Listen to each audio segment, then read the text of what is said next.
Sahabat setia Gowor yang dikasihi Tuhan, Shalom. Hari ini adalah Jumat 19 April 2024. Kita akan bersama-sama merenungkan firman Tuhan hari ini yang diambil dari Injil Yohanes 6 ayat 52 sampai dengan 59. Mari kita siapkan hati kita. Haleluya, haleluya, haleluya. Barang siapa makan dagingku dan minum darahku, ia tinggal di dalam aku dan aku di dalam dia, sabda Tuhan.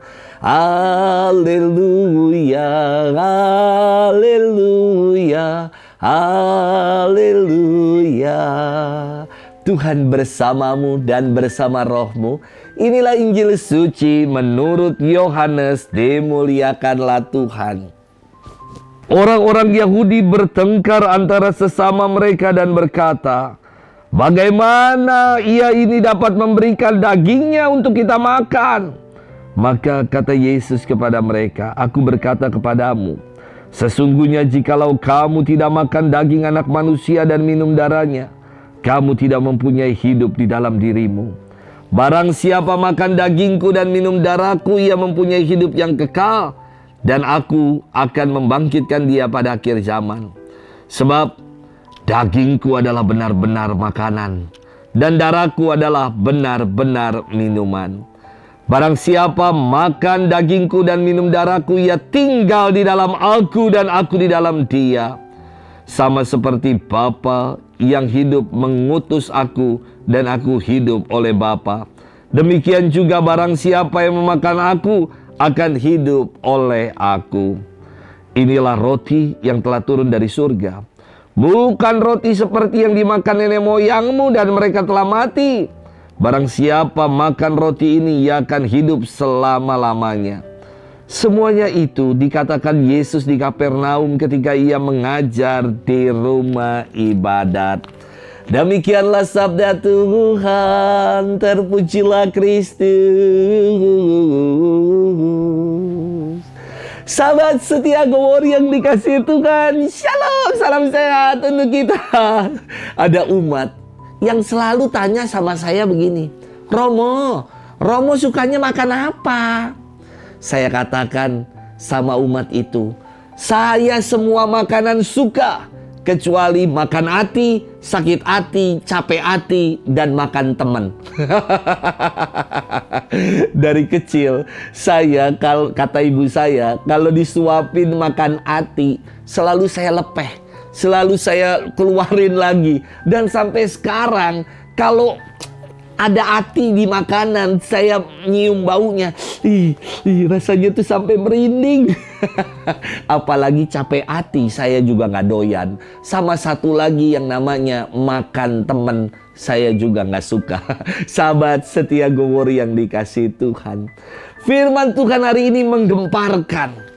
Bagi orang yang tidak mengenal iman Katolik, mungkin akan bertanya seperti orang Yahudi yang saling bertengkar, bagaimana Yesus dapat memberikan dagingnya untuk dimakan? Atau orang akan menuduh para pengikut Kristus sebagai antropogus, pemakan manusia, atau seorang kanibal.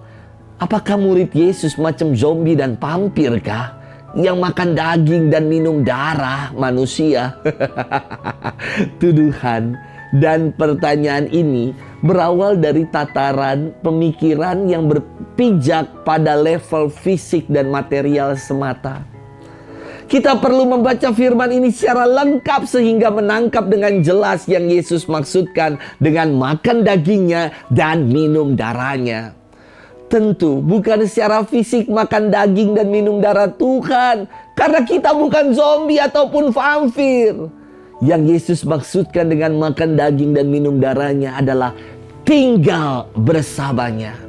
Sama seperti Bapa tadi dikatakan, hidup di dalam diri Yesus.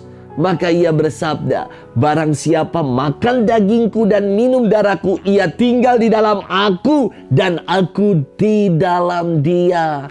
Sama seperti Bapa yang hidup mengutus aku dan aku hidup oleh Bapa, demikian juga barang siapa yang memakan aku akan hidup oleh aku. Istimewa firman ini, dahsyat dan dalam.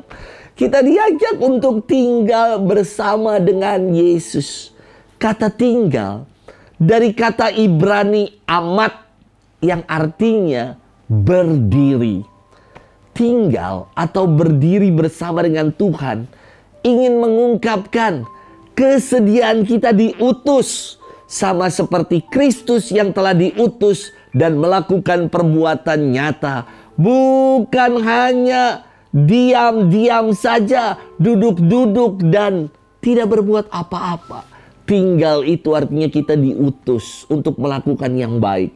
Seperti Yesus yang tinggal bersama dengan Bapaknya, ia diutus untuk melakukan karya-karya baik Bapaknya, rancangan keselamatan Bapaknya. Demikian juga kita yang telah makan dan minum darah Tuhan. Kita diminta untuk tinggal, artinya sedia, siap untuk diutus seperti Yesus yang mewartakan kebaikan hingga ia wafat. Kita pun diminta untuk memberikan kesaksian hidup yang nyata. Sahabat setia Gowor yang dikasihi Tuhan, tinggal bersama dengan Tuhan menuntut kesiapan kita untuk menjadi saksi-saksi Kristus di tengah kehidupan. Sudahkah kita menunaikannya? Selamat bermenung dan Tuhan memberkati kita selalu. Dalam nama Bapa dan Putra dan Roh Kudus. Amin.